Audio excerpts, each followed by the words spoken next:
السلام علیکم viewers readers, کیسے ہیں آپ سب؟ امید کرتی ہوں آپ سب بالکل ٹھیک ٹھاک ہوں گے، ایک دم خیریت سے ہوں گے۔ Welcome to my channel novel سب۔ تو جی ہم لوگ کا جو ناول ہے چلے جی اس ناول کی بڑھتے ہیں آج کی ہماری 5ویں قسط کی جانب۔ معراج نے کوئی جواب نہیں دیا تھا، وہ خاموشی سے کمرے کی کھڑکی میں جا کر کھڑے ہو گئے تھے۔ ان کی نظریں باہر لان میں بیٹھے حالے اور حسن پہ جمی تھی۔ کافی دیر بعد جب وہ بولے تو ان کی آواز سنجیدہ تھی۔ آپ مجھ سے عمر میں 5 سال بڑی تھی، طلاق یافتہ تھی، لیکن میں نے پھر بھی آپ سے شادی کی اور آپ کے ماضی سوائے بابا کے کسی کو نہیں بتایا۔ شادی کے 10 سال تک ہماری اولاد نہیں ہوئی۔ میں نے آپ کو تانا تو دور ایک ایسا الفاظ بھی نہیں کہا جس سے آپ کی دل آزاری ہو۔ میں آپ کے سابق شوہر کے بیٹے کو آج تک فائنینشلی سپورٹ کرتا ہوں۔ 19 سال بیگم، 19 سال سے آپ مجھ سے غافل ہیں۔ میں بیمار ہوں، ٹھیک ہوں، مر رہا ہوں، جی رہا ہوں۔ آپ کو کچھ پتہ نہیں ہوتا، لیکن مہر اس نے کیا کھایا، کیا پیا، یہاں تک کہ اس نے آج دن میں کتنے الفاظ بولے ہیں آپ کو سب یاد ہوتا ہے۔ آپ کی نمازیں، آپ کے نوافل ہر گزرتے دن کے ساتھ لمبے ہوتے جا رہے ہیں، لیکن مجھ سے بات کرنے کو آپ کے پاس چند منٹ نہیں ہوتے۔ وہ بچی مہر آپ کی بیٹی نہیں رہی، وہ آپ کا جنون بن چکی ہے، اور جنون سے جتنی جلدی جان چھڑا لی جائے اتنا ہی اچھا ہوتا ہے۔ میں نے آپ کے سارے حقوق ادا کیے، اب وقت آ گیا کہ آپ میرے حقوق کا حساب دیں۔ آپ سے محبت کے سارے حق ادا کیے، اب بیٹی کی باری میں جتنی محبت آپ سے کرتا ہوں اس سے 1000 گنا زیادہ اپنی بیٹی سے کرتا ہوں۔ میری ایک بات یاد رکھیں، اگر حالے اور سفیر کا رشتہ آپ کی وجہ سے ٹوٹا تو اس گھر میں ایک اور رشتہ بھی ٹوٹے گا، آپ کا اور میرا رشتہ۔ ان کا لہجہ برف کی طرح ٹھنڈا تھا۔ حسینہ نے بے یقینی سے ان کو دیکھا تھا۔ آپ مجھے چھوڑ دیں گے؟ مجھے؟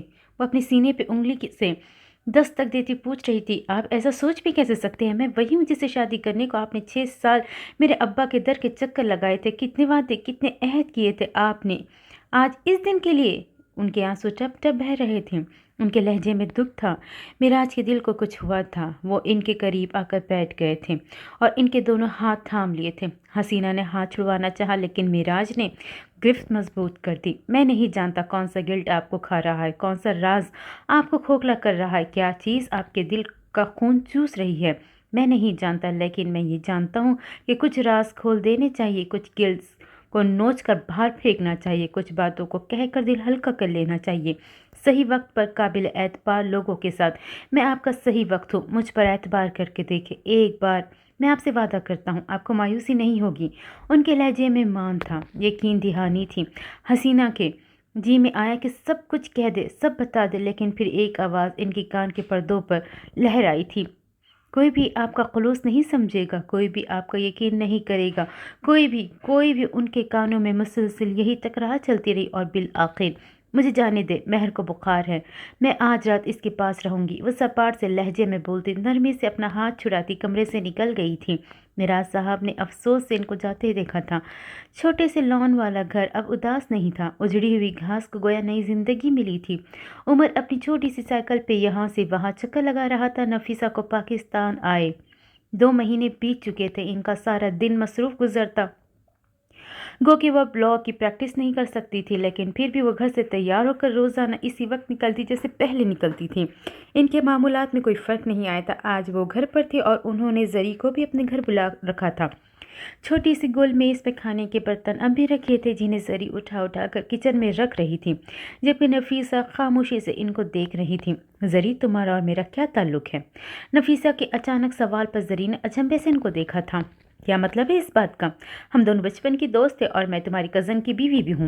دوست کون ہوتا ہے؟ ان کا لہجہ سنجیدہ تھا۔ زری کو کچھ گڑبڑ کا احساس ہوا، ان کے برتن اٹھاتے ہاتھ تھمے تھے۔ وہ نفیسہ کے ساتھ رکھی کرسی کو کھینچ کر اس پر بیٹھ گئی تھی۔ کیا کہنا چاہتی ہو؟ کھل کر کہو۔ دوست وہ ہوتا ہے جو آپ کے اچھے برے میں آپ کا ساتھ دے، آپ کو سپورٹ کرے، آپ سے وفادار رہے، جس کے ساتھ آپ اگر دن کے 10 منٹ بھی گزارے تو اپنے دل کو خوشی محسوس کریں، جس سے آپ ہر بات بنا جھجک کہہ سکیں، جو آپ کی آنکھوں میں دیکھ کر سمجھ جائے کہ آپ ٹھیک ہیں، نہیں آپ ٹھیک نہیں ہیں، جو آپ کے لہجے سے اندازہ لگا لے کہ آپ کے ساتھ کوئی مسئلہ ہے۔ وہ بولنے پہ آئی تو بولتی چلی گئی، اور کیا ان سب میں سے کوئی ایک ایسا کام ہے جو میں نے ہماری دوستی میں نہ کیا ہو؟ ان کا لہجہ سپاٹ تھا۔ نہیں نفیسہ، آج کیا ہو گیا ہے تمہیں؟ ایسی باتیں کیوں کر رہی ہو؟ میرا دل بیٹھا جا رہا ہے، میں نے تم سے کبھی کوئی شکایت تو نہیں کی؟